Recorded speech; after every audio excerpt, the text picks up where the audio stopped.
Hey everybody, welcome to Obscurities in Miniatures. It's Friday morning, which means it's time for another obscurity in literature, and we bring to you today a book in English, no less, although it wasn't originally in English, but that is Abara by Tsutomu Nihei. Tsutomu Nihei is a Japanese manga author, most probably well known for his work Blame, and Biomega, and Knights of Sidonia, and Abara, and his latest Aposyms. But he has a very unique style, a very unique look, and a lot of his works are quite similar, but they also tend to be quite lengthy and hard to really get into. And I think that's one of the nice things about this edition of Abara. Abara originally was in two big, thick books in Japanese, and I struggled trying to read my way through it, and it didn't really make sense. And then I struggled trying to read my way through it in English, and it still didn't really make sense. But that's okay, because this is one of those, it's more the journey than the destination that's important, I feel.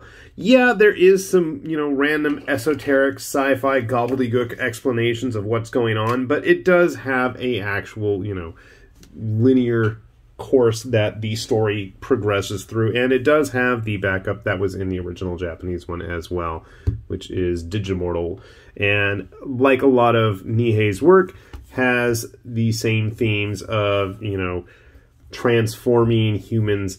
Transhumanism is a big thing with his work. There's always, in various bioorganic or cybernetic augmentation, surviving in millennia as, cybernetic electrical immortals, and also just in general the whole henshin tokusatsu hero thing, which I've always liked.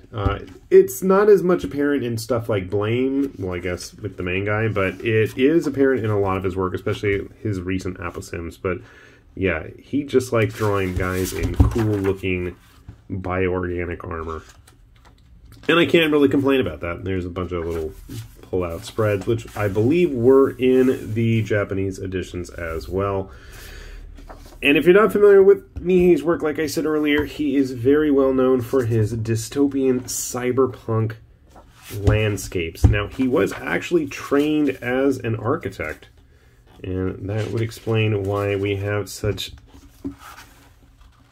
just interesting and unique works. His worlds tend to have a very gritty, dirty, lived-in experience, and there's all sorts of fun, bizarre body horror going on.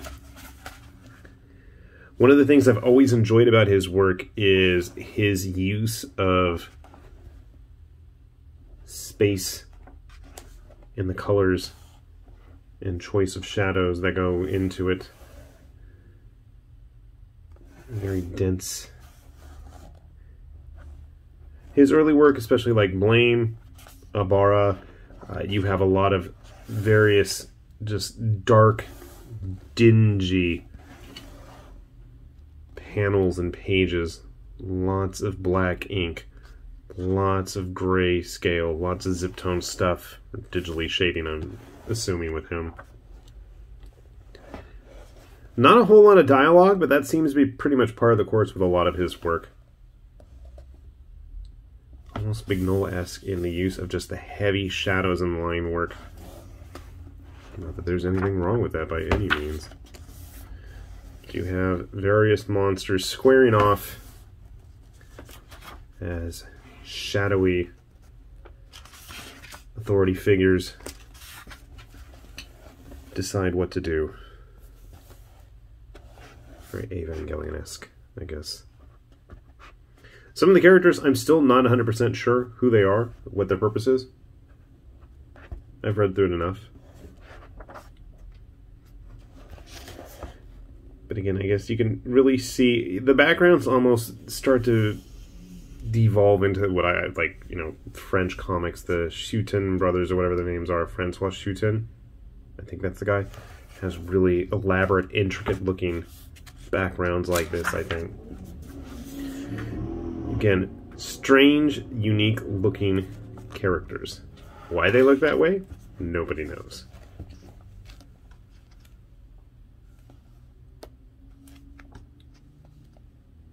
Lots of big apocalyptic action. Strange monsters, as always. There's a lot more white space in this book than I remember before. My original reading of it, I feel like there was a lot more use of shadows and ink. Not to say that they're still not there.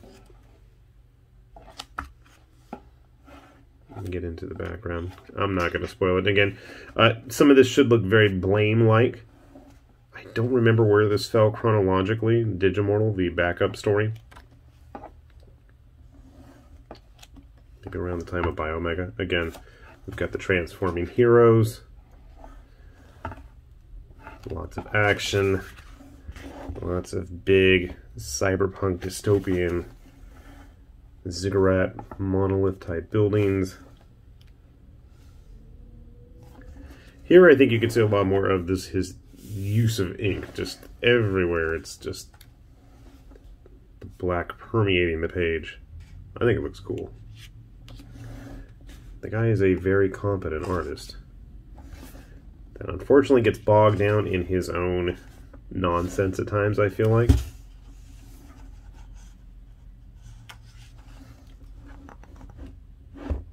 And it's funny too, because looking at how bleak and dark and black stuff like that is, if you go to his most recent work, Opposims, and I do believe this is in English, he started to really play around with how things are getting used. We have almost the opposite, whereas before everything would have just been soaked in black ink, there's like this absolute absence of it, which is kind of cool. Yeah, there's a bit of grayscale in there. And yes, there's still transforming heroes. Then again, I dig that stuff, so. It's just interesting that going from one extreme to the other, and I think Knights of Sidonia, I have looked through the manga before, but I believe it also has a similar kind of evolution in style. This is obviously his most recent stuff. I don't even know what volume it's up to. This is book 2. I think there's at least 4 out there. But again, you can see his love of just junky cyberpunk machinery, fancy outfits.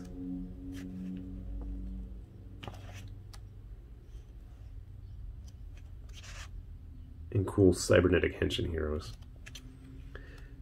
Again, this is one of the things that I feel we have seriously lacking in terms of tabletop models. We really don't see this kind of tokusatsu style character often enough, which is a shame. But, you know, hopefully if I have my way, someday we will. So, definitely one of the pluses is everything is included in one thick, fat book. It's a nice afternoon to flip through, and hopefully it's still in print. Fingers crossed. I'm going to put a link down below in case you guys want to track this down yourself. And hopefully, if you enjoy your dystopian cyberpunk landscapes, this might be right up your alley. With that said, this has been High Lord Tamberlane with Obscurities and Miniatures. Saying thanks for watching, and we will see you back here soon. Bye-bye.